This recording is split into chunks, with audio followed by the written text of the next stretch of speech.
I'm back for another video, and you've no doubt seen the title of this video, and that's why you clicked on it. So this is also the third take at this intro, and probably the only one that isn't at minimum 7 minutes long. So let's just jump straight into it. We're going to talk about some radiation meters and whatnot today, and I'll go into some detail afterwards. But I'd like to talk about this thing that just arrived from Russia, and that might tip some alarm bells for you. So I'm going to explain that I ordered this before recent events that we shall not speak of occurred, by about a week or two.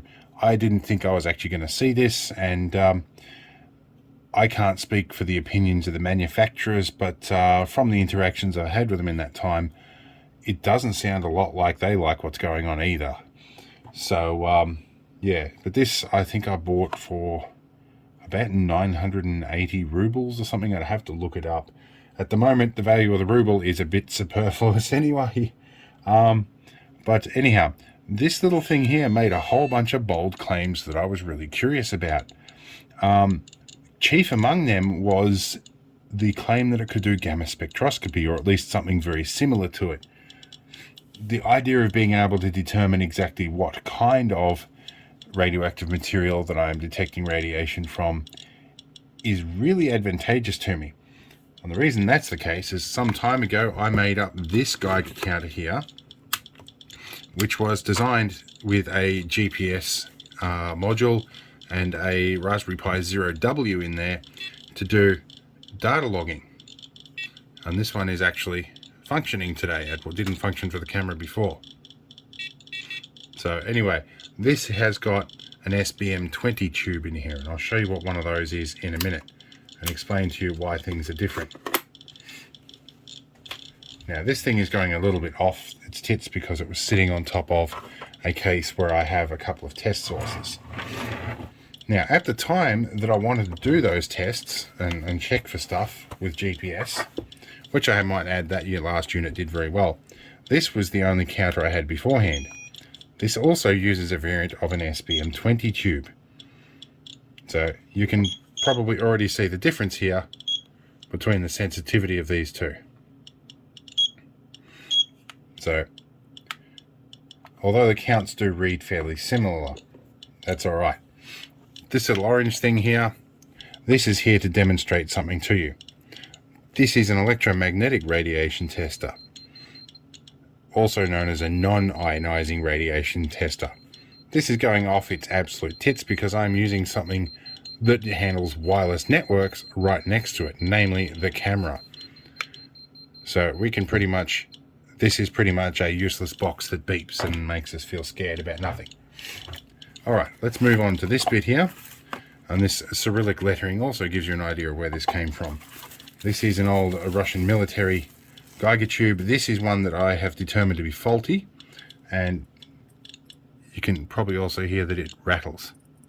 That's probably because the glass inside is being broken. These are a metal shielded glass tube. These detect primarily gamma and to a smaller degree beta radiation. And so yeah, this one, yeah, definitely broken. I didn't actually hear it jingle last time I listened to it, so that is definitely broken.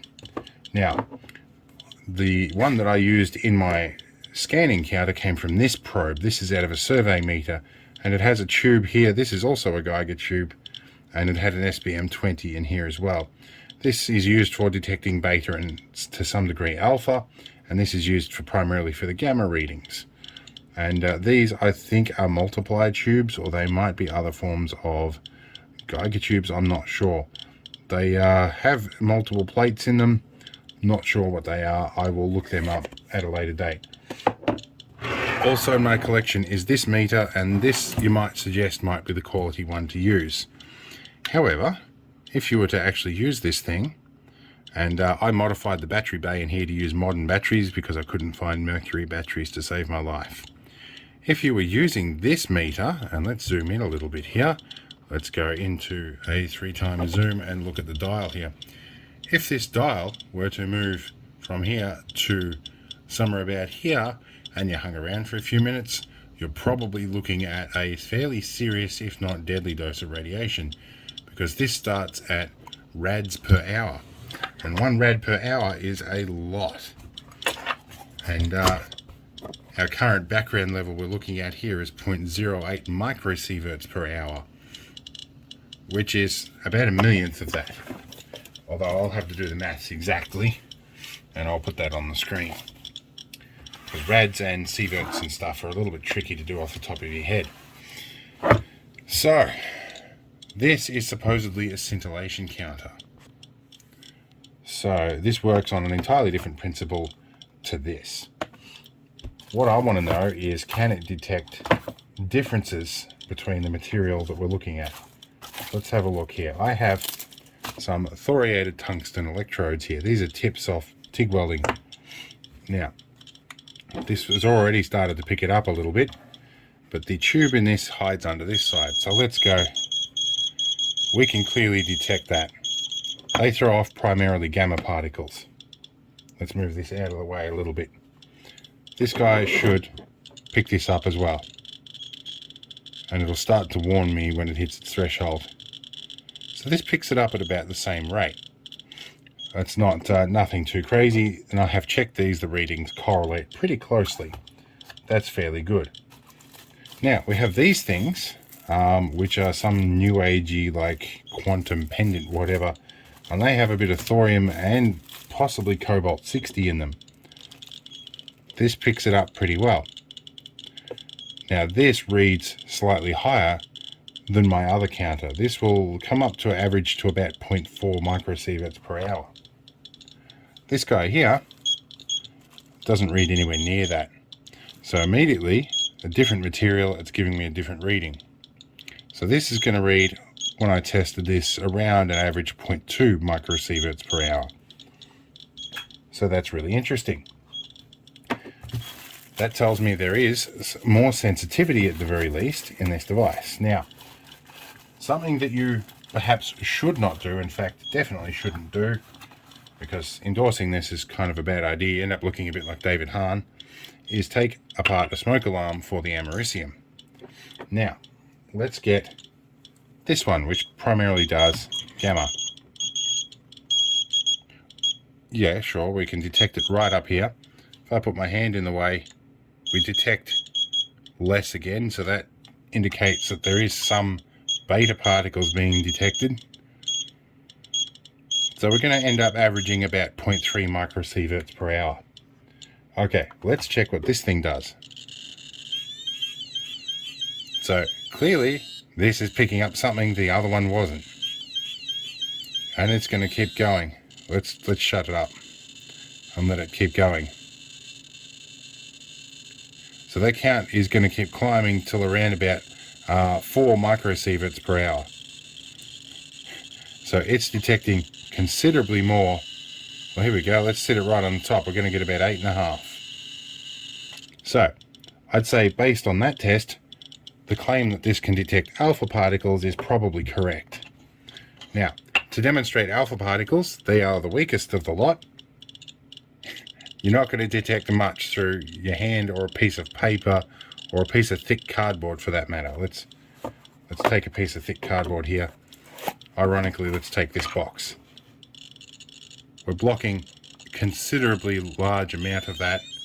It's still going to go off, but nowhere near what we were getting before on the other side of that cardboard. So that claim that it can do alpha is confirmed. Let's talk about gamma spectroscopy and see what it can do with that. This has a little spectrum analyzer in here, but I'm going to plug it into the computer for this bit. Now, for this, you can simply plug it into USB-C. And the driver's auto-installed, actually, interestingly enough. The software I had a little bit of trouble getting in because I use Immunet for a virus scanner, and it had some issue with the dynamic link libraries that they use. Anyway, let's get this software up and running. Alright, now normally I'd use screen capture software for this, but I'm going to be lazy tonight.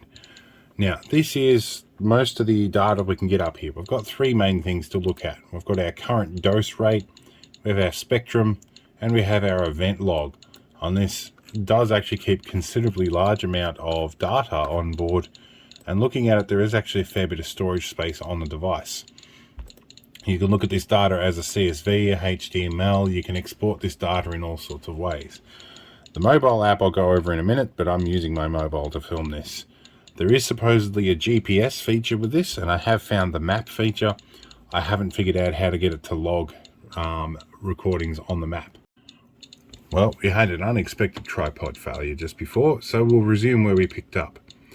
Anyway, there is a fair amount of internal storage in this thing. You can store a lot of stuff.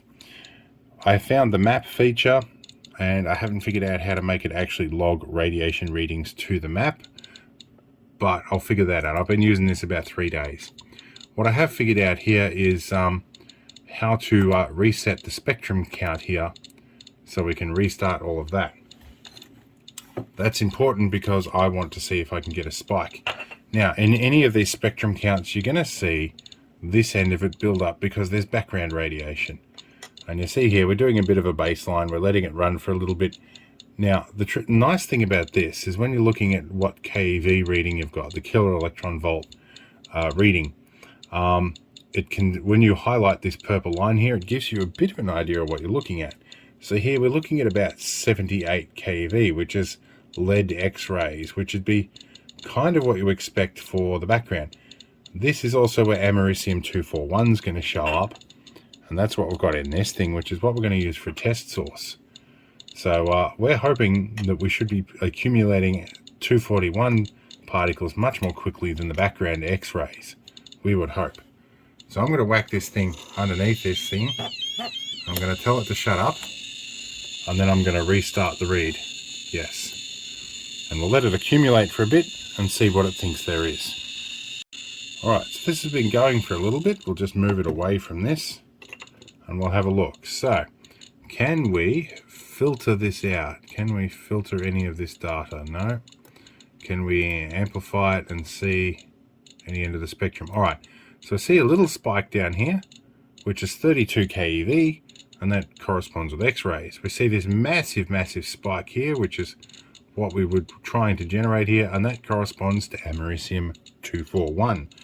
So far, that looks a lot like it's actually doing what they say on the box. And I was really skeptical about that because gamma spectrometers or gamma spectrometers are really expensive bits of gear and also not very portable. So they found some way to do this. Anyway, we had 240 counts per second there, which I think is pretty high. So let's restart this again, and we'll find a different isotope to test with. So the next isotope I'm going to use is some uranium glass. So hopefully we should see some sort of uranium ore come up with this. And this is going to take a little bit longer to accumulate because it's a much, much lower count rate. So we'll see a different spectrum, but we'll still see a spike with X-rays. We should see something else a bit further down. Okay, so it's been running for a little bit. And we're seeing actually along the bottom here, we're seeing some other little offshoots we didn't before. Also, our readings are much, much lower in the scale. Americium-241 is missing, and this is all X-ray stuff. So we're going to use the amplification feature here to go and just zoom up a bit and look at these smaller spikes down here. This one here is growing, and this is it's actually one step off uranium-238 and 235. Then we've got thorium-232. Then we've got another uranium isotope here again, and we've got, you know, if they're using uranium ore, like you would expect there to be a bit of a spike. This is thorium-232. That's interesting because my thorium rods are actually just not far away from it, so that actually and we've got a bit of radium as well. Now, the radium, I think, it's not quite where that spike is. The uranium is, where are we? 2219 keV, and this is at, what are we, 2269. We're a bit further up. I actually have somewhere off to the side here, I have my gamma chart, and let's look that up. So if we are looking at, okay, this little spike here is 1712. So around about that range, according to this. Well, it's 1764. You're looking at bismuth 214. So yeah, I don't know. I am a little weak on this topic, but this is bang on for thorium 232. So I would say if I was to put my thorium electrodes next to that, it would climb. Up here, we've got a thorium again. So uranium doesn't just decay off into one isotope, it decays off into several, and most things do. As they lose electrons, they split off into different isotopes. That's why you'll have a couple of different KeV readings here. But there is definitely some indication that uranium is involved here, which is kind of nice, and that wasn't present before when I had that out of the room. But I might just leave this run for a little bit longer and see if those spikes get any bigger. While I'm sitting here waiting for this count to jump up too, I should probably mention that I charged this thing once when I got it out of the box, and I've been using it for the past 4 days and I haven't charged it, and the battery level said it was still full. It hasn't gone down 1 bar.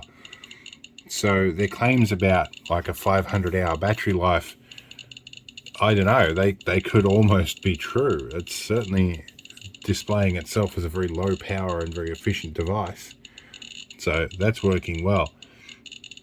This spectrum is starting to actually fill itself out a bit, and there's a sort of a spread, so I'm not sure how spot on this is in terms of measuring KeV, but there's certainly a spread that is sort of like a cone of error around about the uranium 238 band.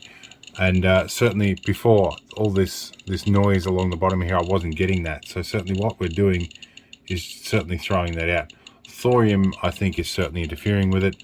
I might get those thorium electrodes out and try a spectrum with them and see if it picks that up. But certainly with this, I would be suspecting there'd be some uranium in the mix somewhere.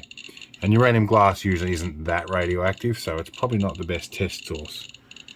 Let's try those tungsten electrodes. All right, with the thorium electrodes, we're seeing a much different profile here, but we're seeing some little offshoots here and in predictable patterns, which is, I find that interesting. There's going to be a reason why that's doing that, and I think that's possibly they've put a bit of dirty thorium in there, I don't know.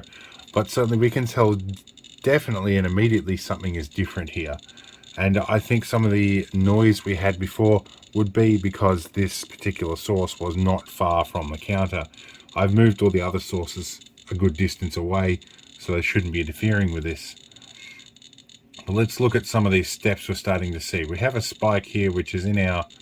Oh, okay, this spike is very clear, thorium 232. I thought that was going to be X-rays. Now, X-rays are over here, and they're actually less than, so I think we're exceeding background. Which would be probably in keeping with what I'm reading at the front here, because it says 0.81 microsieverts per hour.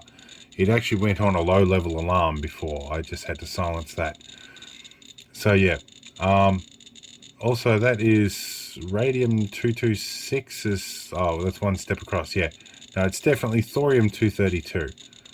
A lot of these are very close in their energy levels too. So it can, a lot of the things you want to detect are likely to be congested up in that end. Let's turn our amplification down and see this very obvious spike is thorium here. Yeah, with the amplification down, it's really clear. So there's our X-rays, there's our thorium, and a little bit of noise down here. So again, this is another spike that corresponds to thorium. This one again.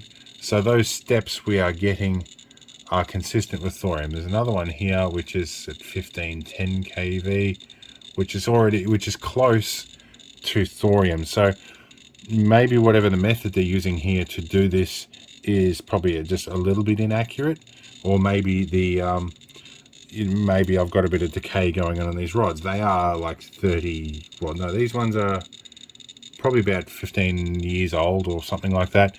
There could be a bit of decay going on in that as well. Although thorium 232's got a pretty insanely long half-life. So yeah, anyway, it's doing what it says on the box. That's the main thing, and I'm actually really impressed. This is going to be handy.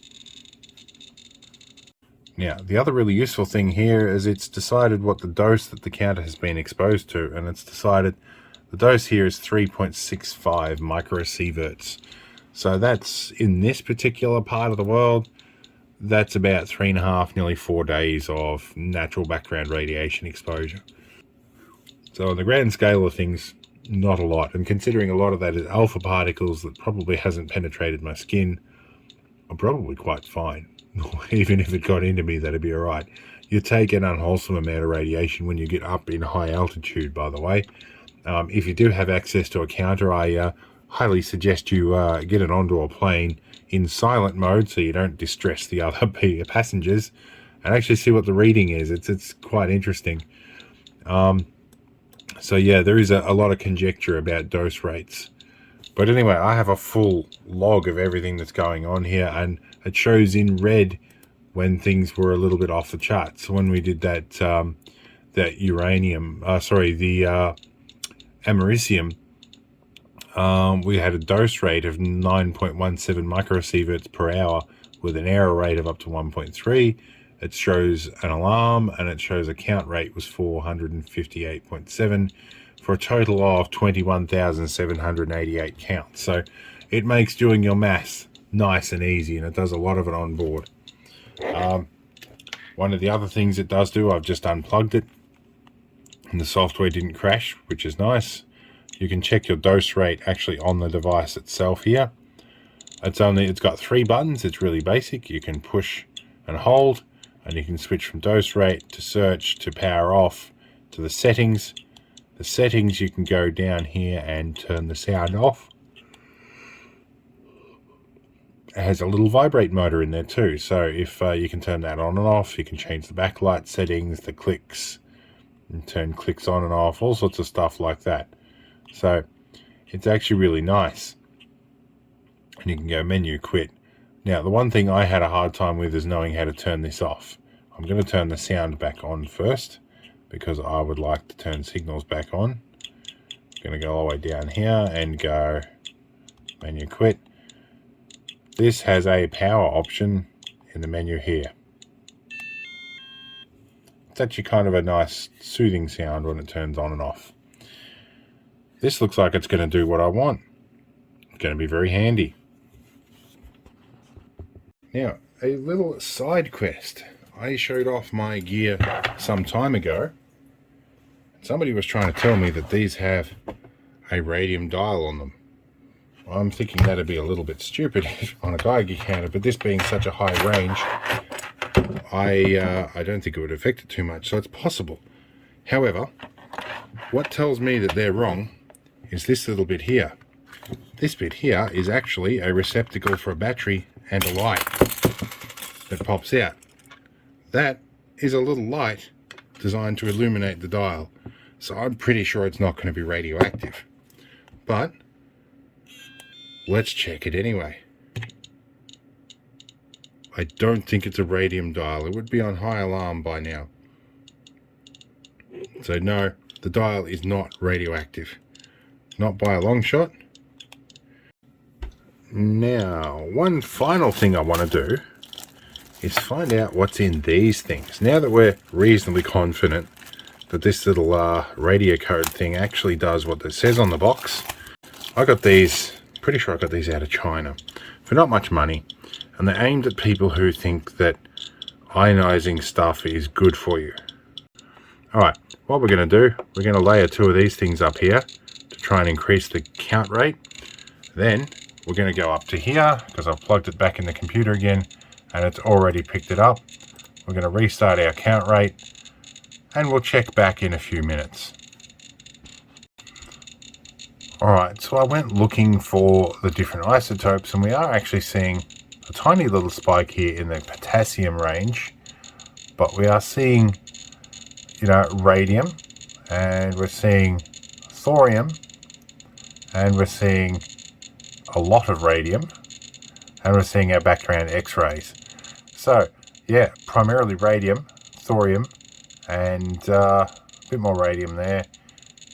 A little bit of uranium. I think that's probably because sitting over here is a bit of uranium glass, so that could be a bit of ghosting from that. And these are all in the fairly low range here. So, yeah, I'm going to leave this run for a while. But this is really messy down here, and it's a lot messier than I would normally see. This really feels like they scraped up all the radioactive junk out of the bottom of a decommissioned bloody decommissioned nuclear reactor or something, and just compressed it into little pellets and put a hole through it. It's like, how do we get rid of our radioactive waste, guys? Oh, let's compress it into bricks and sell it to chumps. That's what I think they might have done with these. But anyway, it's interesting stuff, and what it is proving is this is doing exactly what I would hoped it would do. So, yeah, guys, I think, look, as much as your feelings might be a little sour in the department, I think the Russians in this case, or at least these individual Russians, have made a good bit of equipment. As for the rest of that whole scenario, I'm just not going to comment, partly because of the way YouTube will treat this video, but secondly, it's going to start an argument that I don't want to have. Either case, this was bought before all of that started. It wasn't an attempt to try and show any sort of allegiance, so we'll just move on with that, will we? But if you do happen to find yourself holding one of these, well, I can pretty safely say it does do what it says on the box. And at some point, I will figure out how to get GPS working. I don't quite know how to work that yet, but it's only been a few days, and it's been a few very busy days with other stuff. So we'll talk to you. Probably this will appear in another video, or almost definitely it will appear in another video where I will actually need that GPS function. So, yep, I hope it's been an interesting one. I hope it's been somewhat informative. I'm going to leave this thing go for quite a while and see what that spectrum really says. If I can be bothered, I will put it in the bottom here. I'll put a little screenshot. Let's chuck it in here so you can see the spectrum and see what we finally came up with on these little things. All right, for now, I'm getting sick of the crackling sound. I'm going to put this on mute, and I'm going to go and have a cup of coffee in another room.